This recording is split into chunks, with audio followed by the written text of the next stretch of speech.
गरीब साध साध सब नेक हैं, आप अपनी ठोरी। जो सतलोक ले जावेंगे वो साधु कोई और।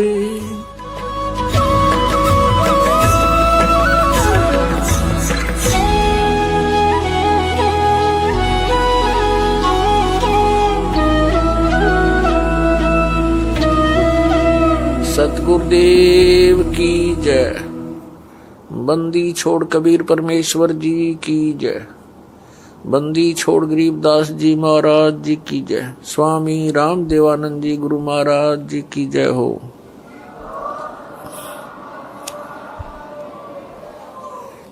तुमरे विसारे क्या बने, मैं किसकी शरण में जाऊं। शिव ब्रंच मुनि नारदा,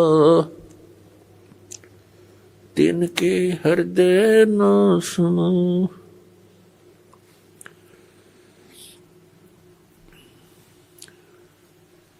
परम पिता परमात्मा पूर्ण ब्रह्म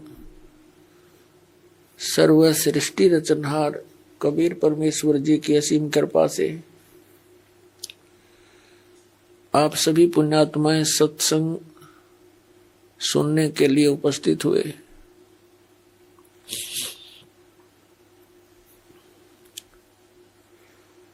सत्संग में आने से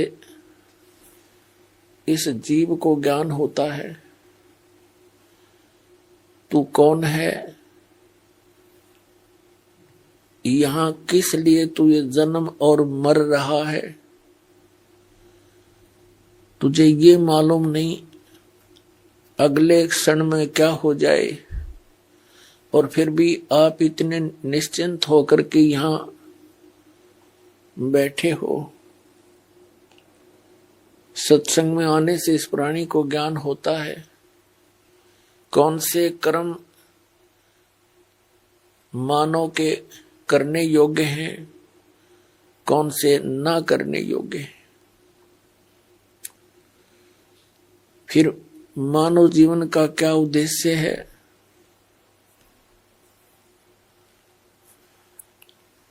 ये ज्ञान होता है कि मनुष्य जीवन किस लिए प्राप्त हुआ है। फिर उद्देश्य से परिचित होकर के ये प्राणी उस परमात्मा के पाने के लिए तड़प उठता है,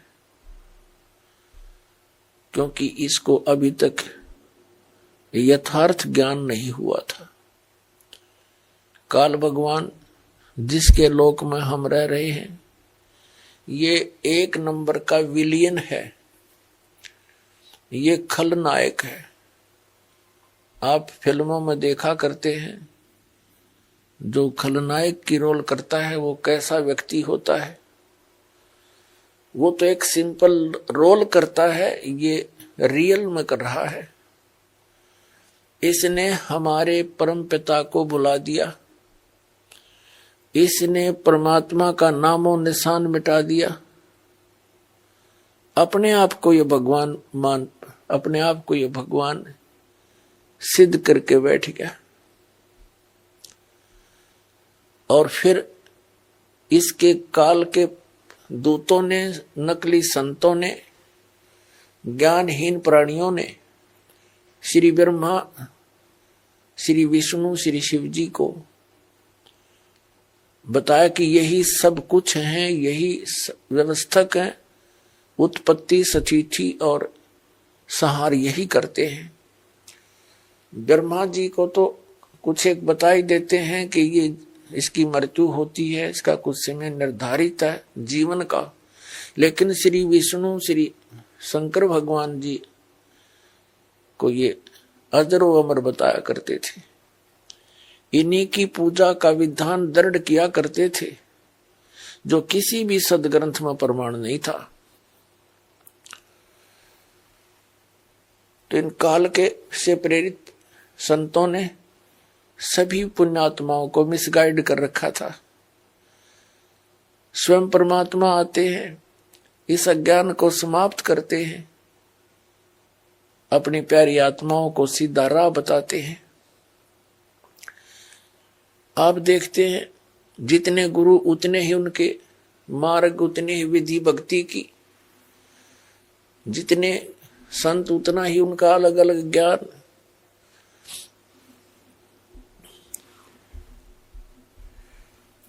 ये सारा कारण क्या है? इस काल भगवान ने सबको भ्रमित कर रखा है। इसने भ्रमित क्यों कर रखा है?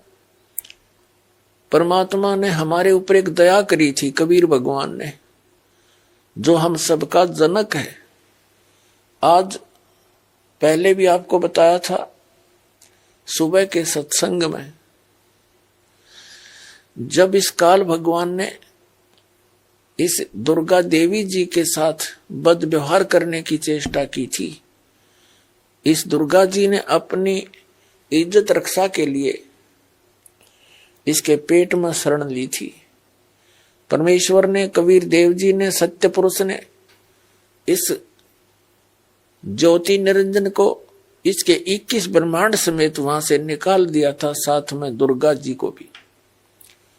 और साथ में इसको एक ऐसा वचन दे दिया था कि यहां जो ऐसे कर्म करता है सच्चे लोक में, उसको ये रोग लगता है। 1 लाख मानव शरीरधारी प्राणियों का नितहार आहार करने का, इसको वो श्राप लगा हुआ है। 1 लाख मानव शरीरधारी प्राणियों का ये नित आहार करता है। उसके लिए इसने अपने तीनों पुत्रों की, रजगुण ब्रह्मा, सतगुण विष्णु, तमगुण शिव जी की ड्यूटी ला रखी है। इनको एक एक गुण से युक्त कर दिया। ना श्री ब्रह्मा के बस की बात, ना विष्णु के, ना शिव की। इनके अंदर से एक ऐसी रेंज निकल रही है, रेज, ऐसी किरणें निकल रही हैं जो इसके अंतर्गत इस 3 लोक में, पृथ्वी लोक, पाताल लोक और स्वर्ग लोक के प्राणियों को, ये तीनों देवताओं के अंदर से निकल रही ये किरणें प्रभावित करती हैं। ये अपने लोकों में रहते हैं, इनकी राजधानी है ऊपर, विष्णु लोक, शिवलोक और ब्रह्मा लोक। वहां रहते हुए भी इनके अंदर से निकल रही किरणें हमें यहां प्रभावित कर रही हैं। जैसे मिर्च का छोंक लगता है रसोई में, उसका प्रभाव जाकर के दिखता है दूसरे कक्षों में बैठे हुए अन्य घर के सदस्यों पर। छींकें आने लग जाती हैं, उनके बस की बात नहीं कि वो छींकों को रोक सके। मूल वस्तु रसोई में, उससे निकली हुई उस किरण ने उस प्रभावित कर दिया जाकर तीसरे कक्ष में 50 फुट की दूरी पर बैठे सदस्य को। ठीक इसी प्रकार श्री ब्रह्मा, श्री विष्णु, श्री शिव जी से निकल रही ये किरणें, ये तरंगे हमें यहां प्रभावित करती हैं, जिसके कारण रजोगुण की किरण के इन तरंगों के कारण हम प्रभावित होकर के सृष्टि उत्पत्ति संतान उत्पत्ति करते हैं।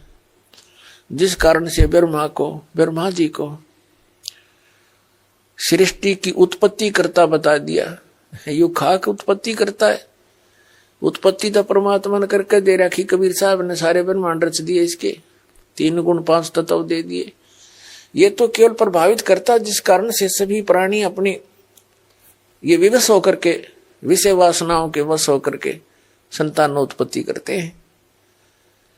और फिर यहाँ के यहाँ की सुविधाओं की इच्छा, राजसी ठाठ सभी चाहते हैं, ये उसी का प्रभाव।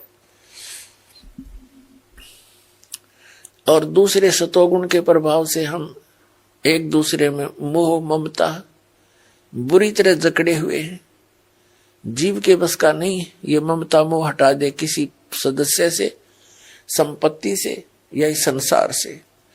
ये तो परमात्मा कबीर जी की दया होगी, आपको ज्ञान मिलेगा और साथ में वो समाधान मिलेगा जो इसकी किरणों को, इनके प्रभाव को निरस्त करेगा। वो साधना आपको दी जाएगी, तब आप यहां से निकल सकते हो। नहीं तो जकड़ रखा प्रत्येक प्राणी को और समझ में नहीं आने देता ये हो क्या रहा है। 1 मिनट में मृत्यु हो जाती है, उससे पहले ठेकेदार बना रखा है, तू ये तेरा बेटा है, ये तेरी बेटी है, ये कार है, ये तेरी कोठी है। और फिर क्या है, छोड़ बुद्धू, तेरा कुछ नहीं था, चल गधा बन। ऐसी दुर्गति हमारी कर रखी है इस काल भगवान ने। और तीसरा जो शंकर भगवान है, उसके अंदर आपको पता ही है, तमोगुण के कारण एक दूसरे के साथ लट्ठम लट्ठा इतना क्रोध पैदा कर देता है, हिंसाएं हो जाती हैं। और ये संहार का भी कार्य करता है। 1 लाख मानव शरीरधारी प्राणियों को नित मार के अपने पिता काल के पास भेज देता है। जिस कारण से इस अपनी व्यवस्था, इसको भूख लगी हुई, इसको भूख लगती है, 1 लाख मानव शरीरधारी प्राणियों का निताहार करने का श्राप लगा हुआ है। और जिस कारण से इसने हम सभी को यहां मिसगाइड कर रखा है, अपनी खेती बना रखी है, जैसे कसाई बकरे पालता है। परमात्मा परमेश्वर वो हमारे जनक हैं, सबके मालिक हैं, उत्पत्ति करता कबीर भगवान जो काशी में दुल्हा रूप में आए थे, उन्होंने आके अपनी प्यारी आत्मा धर्मदास साहिब जी को मिले। उनसे कहा कि धर्मदास, तुम जिस लोक में रह रहे हो ये कसाई का लोक है, यहां कोई रहम नाम की चीज नहीं है। किसी का बेटा मरो, किसी की बेटी मरो, पूरा अक्षेत्र नष्ट हो जाओ, नो प्रॉब्लम, इसमें दया नाम की चीज नहीं है।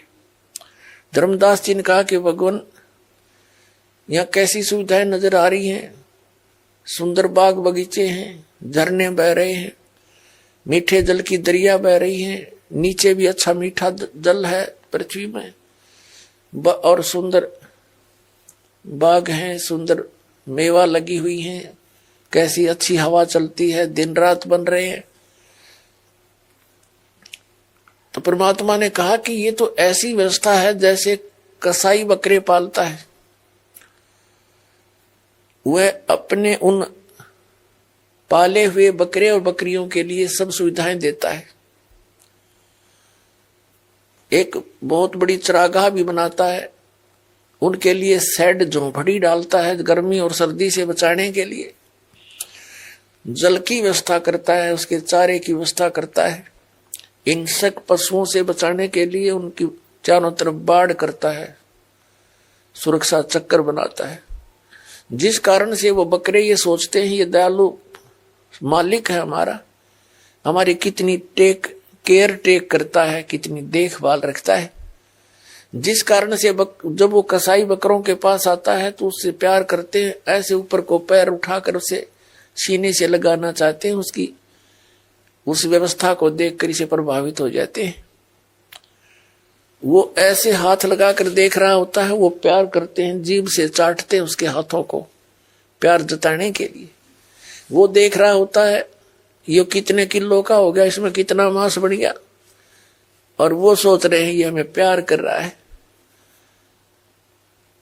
पहले उन भोले बकरों और बकरियों को वो दयालु नजर आता था, लेकिन जब ऑर्डर आता है 10-20 बकरों का काटने के लिए, वो ना देखता किसकी बेटी मरेगी, किसकी माँ, किसका भाई और किसकी बहन।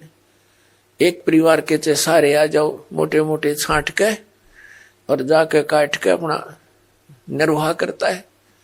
परमात्मा ने कहा धर्मदास, तुम इसे कसाई के लोक में रह रहे हो, तुम्हें आंखें नहीं खुलने देता, ये मूर्ख बना रखा तुम्हारे को। पुणात्मा, जिस समय आप परमात्मा की सत्यनारायण कथा से परिचित हो जाओगे, सत्यनारायण कथा का अर्थ हो सच्चे भगवान की जानकारी, उसकी महिमा का गुणगान, अविनाशी भगवान की गुणगान। आज तक हम श्री विष्णु जी को सत्यनारायण कहते थे। सत्यनारायण माने अविनाशी, सच्चा भगवान, सत्य माने जो कभी नाश ना हो जिसका। और विष्णु जी की मृत्यु होती है, शंकर जी की भी मृत्यु होती है, और ब्रह्मा जी की भी मृत्यु होती है। तो ये सत्यनारायण नहीं थे। सत्यनारायण केवल कबीर देव है, कबीर साहब है, जो काशी में धानक रूप में आया था। बनारस के अंदर 120 वर्ष रहे, सह शरीर आए थे, शिशु रूप धारण किया था और सह शरीर चले गए थे मगहर से हजारों लाखों की संख्या में उपस्थित दर्शकों के सामने उनके सब, जब परमात्मा एक वस्त्र बिछाया था, एक चादर एक ऊपर ओढ़ कर लेटे थे। कुछ देर के पास आकाशवाणी हुई थी, देखो मैं जा रहा हूं, इस चादर में कोई मुर्दा नहीं है। चादर उठा के देखी, सुगंधित फूल मिले थे। वो ना जन्म हुआ ना मरे थे, वो सत्यनारायण है, वो अविनाशी परमात्मा है। नारायण का अर्थ होता है जल पर आकर आने वाला, जल पर विराजमान होने वाला। परमात्मा एक लीला प्रत्येक युग में करते हैं। सतलोक से चलकर आते हैं, सहस्री आते हैं और कमल के फूल पर, वो सरोवर के अंदर जल के ऊपर आकर विराजमान होते हैं, जिस कारण से वास्तव में नारायण वो परमात्मा है। कबीर जी, तो जब आपके यह सत्यनारायण कथा समझ में आ जाओगी, क्योंकि ये प्रथम बार सुनता है, कोई दूसरी बार सुनता है, और जिन्होंने खूब सुन रखी है उनका समझ में अच्छी तरह आ चुका है। तो ये लोक ऋण का नहीं है, हमें विकल्प नहीं मिल रहा था। पुण्यात्माओं, इस परम पिता की शरण में आने के बाद, कबीर साहिब की शरण में आने के बाद, आपके जितने परिवार के सदस्य हैं सब सुरक्षित रहेंगे। आपको आवश्यक वस्तुएं उपलब्ध करवाएगा, तभी हम भक्ति कर सकते हैं। जिसके 24 घंटे टेंशन रहेगी कोई किसी ना किसी वस्तु की, तो भक्ति नहीं कर सकता। पहले तो आपको टेंशन फ्री करेगा। जितनी आपकी आस्था इस भगवान में बढ़ती चली जाएगी, जितना विश्वास बनेगा उतना ही आपके निकट आएगा।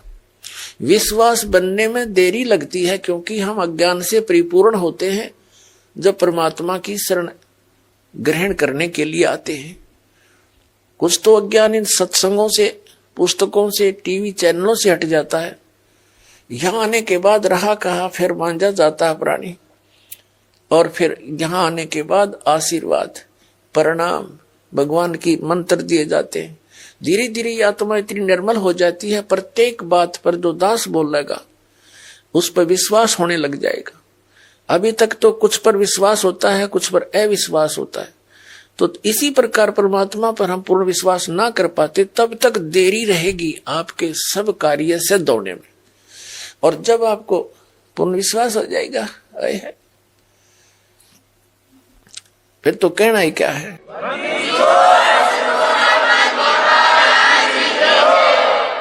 जिनको पूर्ण विश्वास हो जाता है, एक भक्त